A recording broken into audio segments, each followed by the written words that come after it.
All right, so we're at 1 hour and 10 minutes right now. Okay. And you've made great progress, just all in one day so far. And you're here for several days, so we'll really get you tuned in well by the time you're out of here. Okay? Right on up. And I didn't touch a thing. I'm going to try to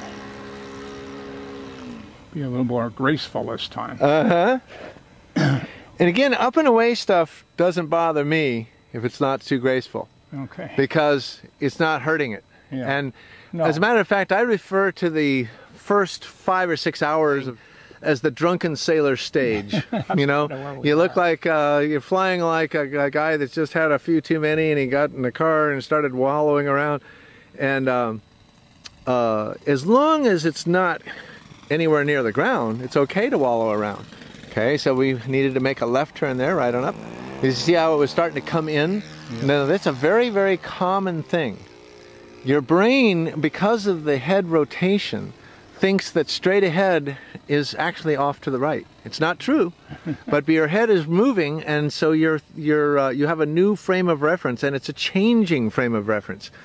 So the result is that when you come in on a final approach, you will tend to make mistakes going out right here. And once you go past yourself, the mistakes will tend to be coming in, or to the right if you're going from left to right, to the left if you're going from right to left. So it's that time just as you go past yourself that's so dangerous, especially if there's people in the pits nearby, because that's when you may go in, you know, is once you pass yourself. Okay. So right now, the tendency is to go out more, but nice correction there. And now as we're coming in, now the tendency is to go in more, so we got to keep it, we got to consciously keep it out there. See how it's off to the right side a little bit, but now you're correcting nicely. Yeah, I didn't give it full power. Uh-huh. Yeah, that just all the way, you know, the old terms, balls to the wall, or balls to the wall. The throttle, I actually didn't know what that meant, and I thought, gee, balls to the wall, is that a bad thing, you know? But it's not. It's the throttle balls, and they go straight to the wall, to the forward, and that means full throttle, because you want to get up quickly. The quicker you get up high and fast, the more you're going to have the more quickly that you're going to attain the energy that you're going to need to get back if your engine quits. Everything is predicated on the engine quitting. Okay. And we assume our engine could quit at any time. Yes, sir. We've proven that. Yeah, we have, actually, already today. When I was learning driving, they called it defensive driving. They said, you know, if you see a car about ready to pull out in front of you, you assume he will pull out in front of you. And if he doesn't, then everything's good. But if he does, you've got to plan for it, because you've already planned for him to pull out in front of you. You know, and so in flying, you always plan for the engine to quit. It may not quit, and that would be fine if it doesn't quit. But if it does quit, you've got a plan. Yeah. It's the same as full size. When I was working in a Cessna 150 with my instructor, quite often my instructor would say, "What's your plan for survival right now if this engine quits?" And I say, "Well, I see a high school there with enough of a field on it to maybe I could get in there." And he says, "Okay." Then he'll just chop the engine and say, "Let's see you set up an approach to that field." So I do it, you know, and we're down to idle. The engine's not off, but he's not letting me come up on the throttle until I can show him that I can make an approach into my emergency field. And then he'll say, "Okay, good," and he'll put the power back on. One day I was just taking off. I had just lifted off the ground, you know, and all of a sudden the engine just went dead, or seemed to. I mean, and I looked down and he had taken the throttle all the way off. We had just lifted off.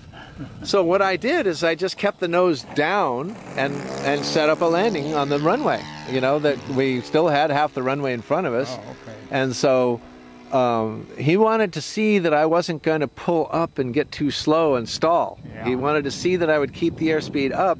You know, when I looked down and saw the throttle was down and he was looking at me, you know, I went, uh-oh, I mean, I know I'm supposed to keep the speed up and just make a landing straight in front of us. That's all I can do. We didn't even have any altitude yet. We were maybe 10 feet off the ground. So once I set up and we actually touched down the runway, then he came back on the throttle. And he looked over, he said, "Good job." You know, you kept flying the plane. You know, there's that old saying in real estate. There's 3 rules: location, location, and location. Yeah. Now, in flying airplanes, there are 3 rules, and they're similar. They're fly the plane, fly the plane, fly the plane. Yeah. Another way to state that would be don't let the plane stall, because a stalled plane is not flying. Right. You could put a sack of potatoes in place of the pilot in a stalled airplane, and it really wouldn't make any difference, because the plane is stalling. That means it's not flying. It's going to hit the ground unless it starts getting enough airspeed to start flying again. So the whole key is to not ever let it stall until it's close to the ground. I knew some guys that used to work for the Civil Air Patrol, and they said that when they would go out in the Sierras and try to find downed airplanes over the Sierras, they would see wreckage in 2 different ways. One way, and the easiest one to find, was an airplane that went in level, and it would start hitting trees, and it would mow down a bunch of trees, and at the end of the... So if you're looking for an airplane like that, you see first a line of trees that are down, you know, that are all sliced down, and at the end of that line of trees you'll find some wreckage, and basically intact. You know, the fuselage might look pretty intact, the wings might be all torn up from going through the trees and stuff.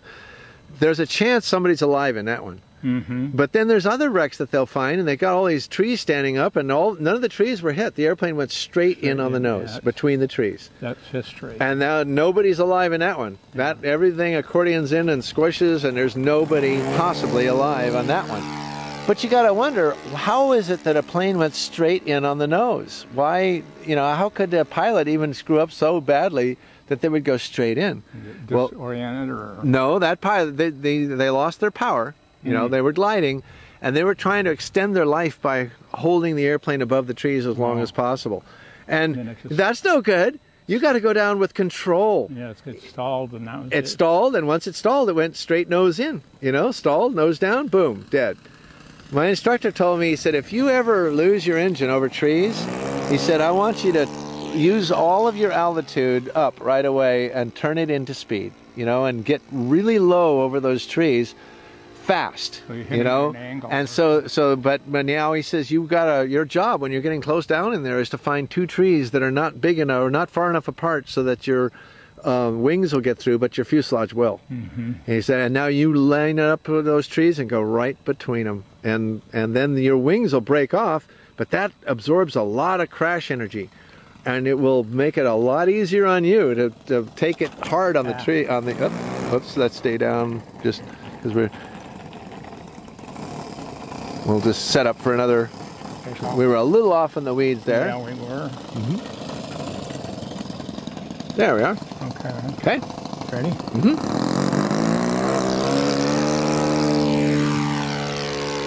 So you have a chance of walking away from it if you keep the plane flying and see those trees and fly right into them. You know, but fly between 2 of them that take out the wings. But if you don't do any of that, if you stall the plane and go straight in, you're going to die. So you've got to keep your head cool. You've got to fly the plane. You've got to always fly the plane. That means never stall it until it's already rolling on the ground. That was what he said to me. That's my fault. He said, the only time we'll ever stall this plane 2 times. Once, if we're practicing stalls up at altitude. We'll practice them, you know. We're willfully stalling the plane, but we got lots of altitude to recover below us. The other time we will stall this plane is after the wheels are rolling on the ground, which is kind of funny because, you know, you'd say, well, how can an airplane stall if it's rolling? And he would say, precisely. We don't stall the plane. If the wheels are rolling, now it's okay to drop below flying speed. See? And that's really, really good advice. If you're a pilot, you just never stall.